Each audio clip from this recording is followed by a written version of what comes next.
What I'd really like to talk to you today about is the upside of the downside. There's a supreme poetic justice in a virus hacking a rogue civilization on a collision course with nature and the human experiment. You can't gaslight a virus.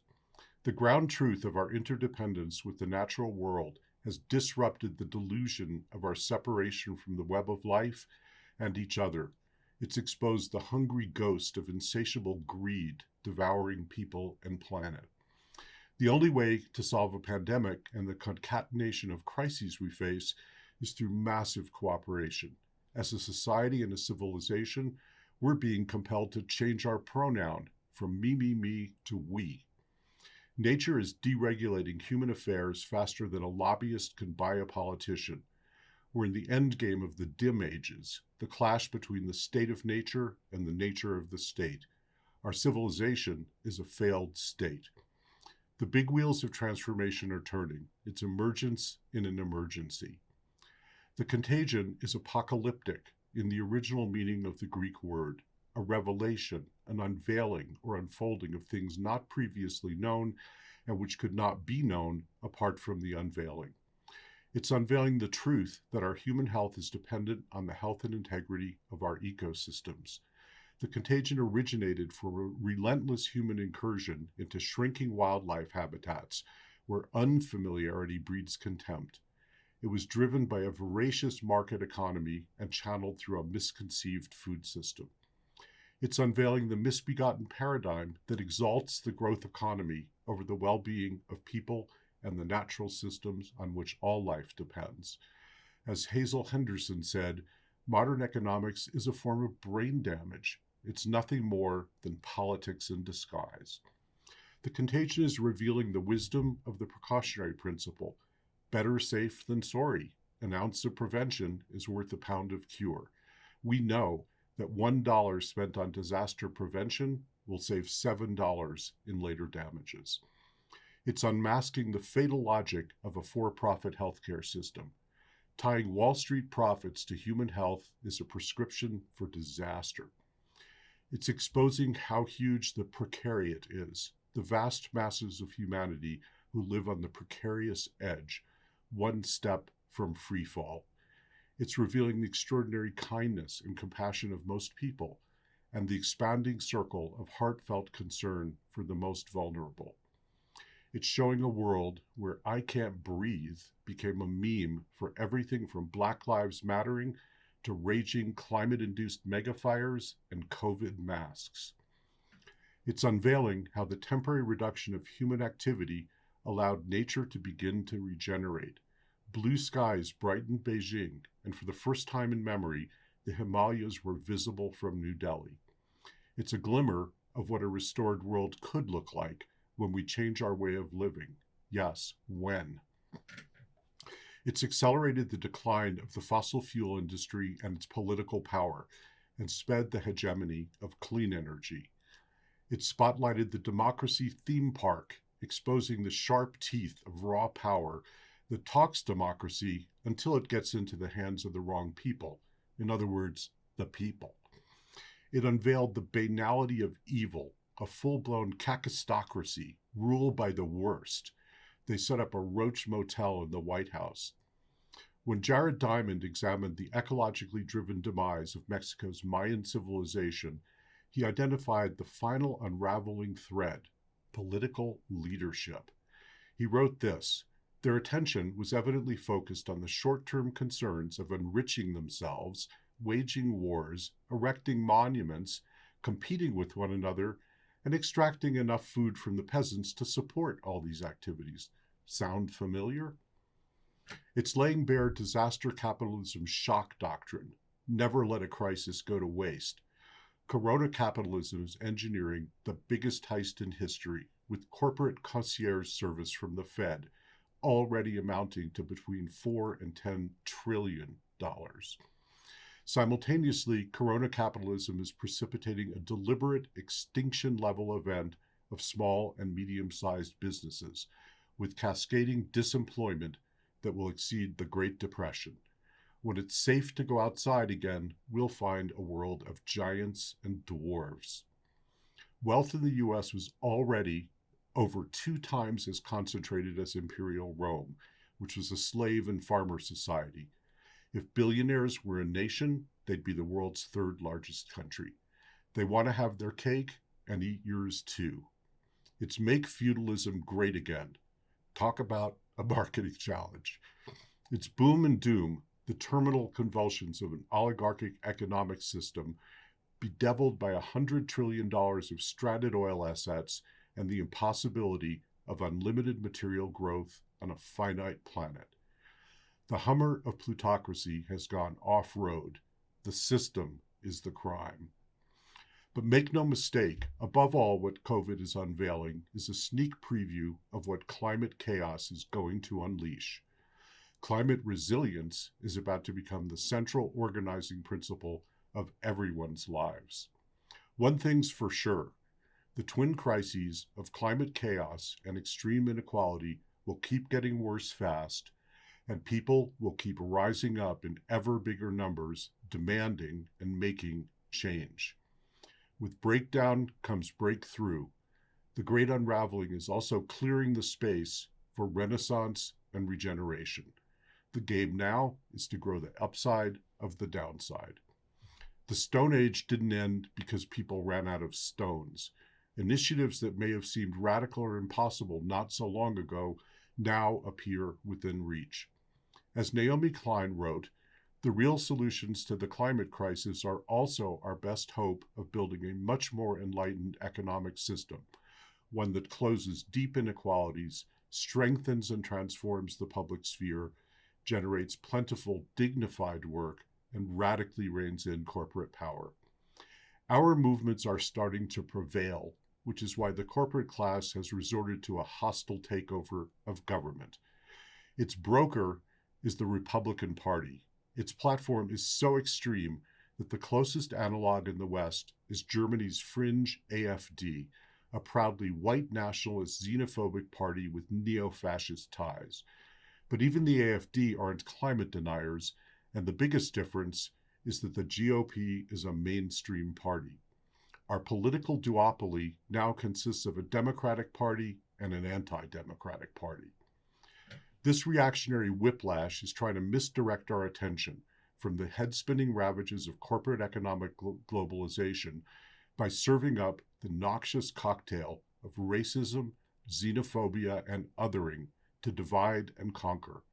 One fear has been that the regime would start a war. Actually, it did, a civil war that had never really ended. It's an ideology that W.E.B. Du Bois described in 1910 as the new religion of whiteness, the ownership of the earth forever and ever. As Pankaj Mishra wrote, the religion of whiteness increasingly represents a suicide cult. So what's the upside of the downside?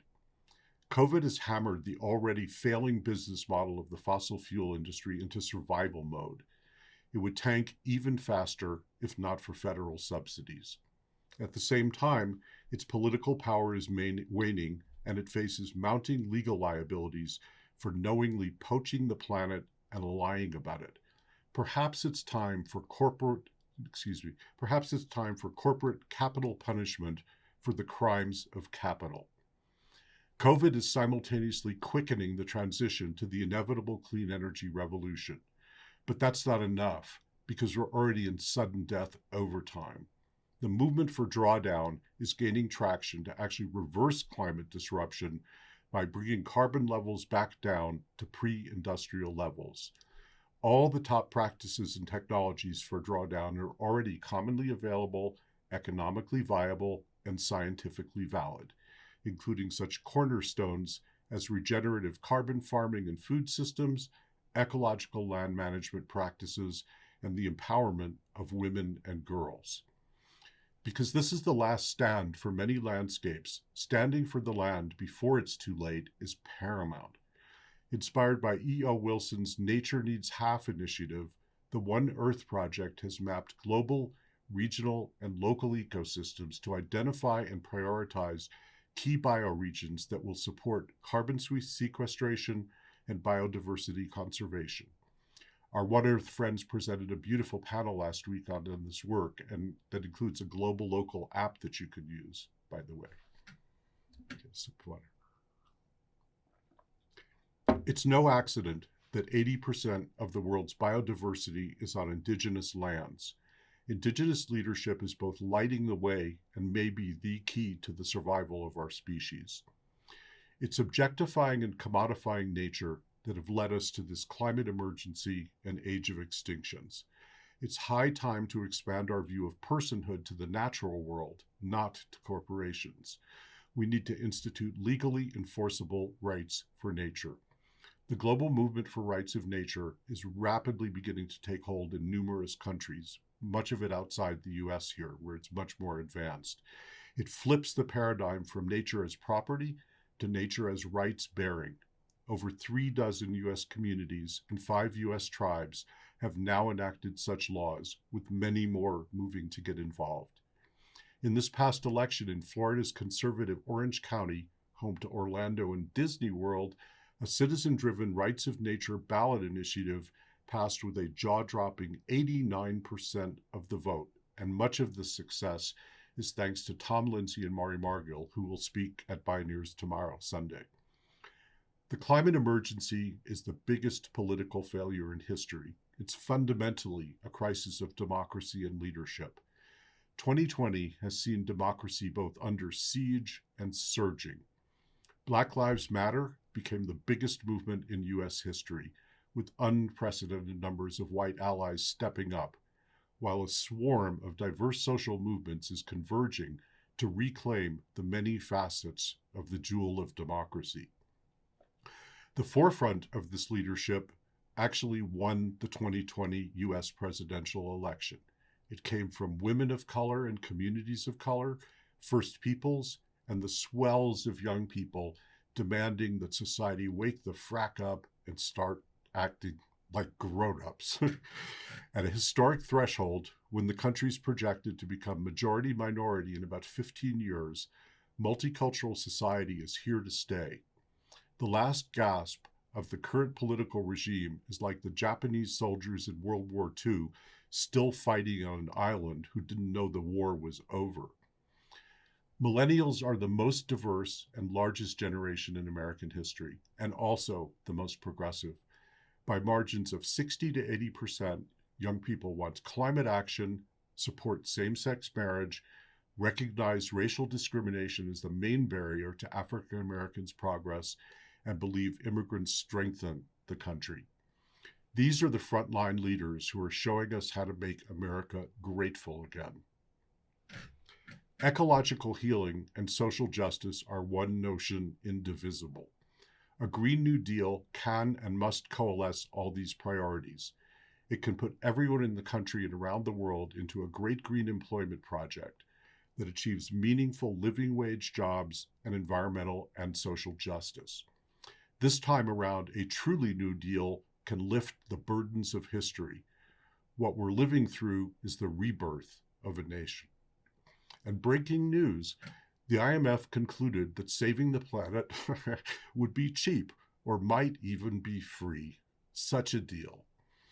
If building resilience is the goal, the priority shifts from growth and expansion to sufficiency and sustainable prosperity. We know that real wealth creation is based on replenishing natural systems and restoring the built environment, especially our infrastructures and cities. It's based on investing in our communities and our workforce.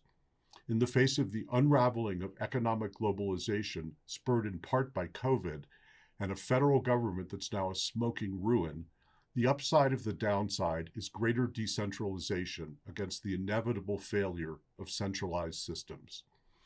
Think distributed power grids and more localized food sheds and economies, which are the kryptonite of global markets. Economic relocalization creates 3 times as many jobs, earnings, and tax collections, as well as far greater security.